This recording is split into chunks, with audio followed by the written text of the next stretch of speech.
ഞാൻ ഇന്നൊരു കോട്ട് വായിച്ചു. The journey of 1,000 miles begins with one step. കേട്ടപ്പോൾ ഭയങ്കര സിമ്പിളായിട്ട് തോന്നിയല്ലേ? പക്ഷെ ഹോണസ്റ്റ്ലി പറയാലോ, ലൈഫിലെ മോസ്റ്റ് ഡിഫിക്കൽട്ട് തിങ് പലപ്പോഴും ആ ഫസ്റ്റ് സ്റ്റെപ്പ് തന്നെയാണ്. കാരണം നമ്മൾ പലപ്പോഴും ഫസ്റ്റ് സ്റ്റെപ്പ് എടുക്കുന്നതിന് മുമ്പേ അതിൻ്റെ അവസാനം വരെ ചിന്തിച്ചു കൂട്ടിയിട്ടുണ്ടാവും. അതോടെ കഴിഞ്ഞു ആ കാര്യം. പക്ഷേ ഈ കോഡ് പറയുന്ന പോലെ നമുക്ക് എല്ലാം ഒന്നും ആദ്യം തന്നെ ഫിഗർ ഔട്ട് ചെയ്യേണ്ട ആവശ്യമില്ല. ജസ്റ്റ് ഒന്ന് സ്റ്റാർട്ട് ചെയ്താൽ മതി. കാരണം സ്മോൾ സ്മോൾ സ്റ്റെപ്സ് തന്നെയാണ് ഇവഞ്ച്വലി വലിയ പ്രോഗ്രസ് ആവുന്നത്. സിമ്പിളായിട്ട് പറഞ്ഞാൽ ഈ ഡിസൈൻ പോലെ നമ്മൾ ജസ്റ്റ് സിമ്പിൾ ലൈൻസ് കൊണ്ടാണ് സ്റ്റാർട്ട് ചെയ്തത്. ചിലപ്പോൾ മിഡിലെത്തുമ്പോൾ എന്തിനാ ഞാനിത് തുടങ്ങിയെന്ന് വരെ തോന്നും.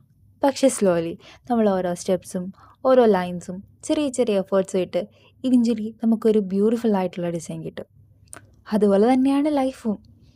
നമ്മളെല്ലാം ഒന്നും പെർഫെക്റ്റ് ആവാൻ വേണ്ടി വെയിറ്റ് ചെയ്യേണ്ട ആവശ്യമില്ല. അതുപോലെ തന്നെ തുടങ്ങുന്നതിന് മുമ്പേ ഹോൾ ജേർണി ഫിഗർ ഔട്ട് ചെയ്യേണ്ട ആവശ്യമില്ല.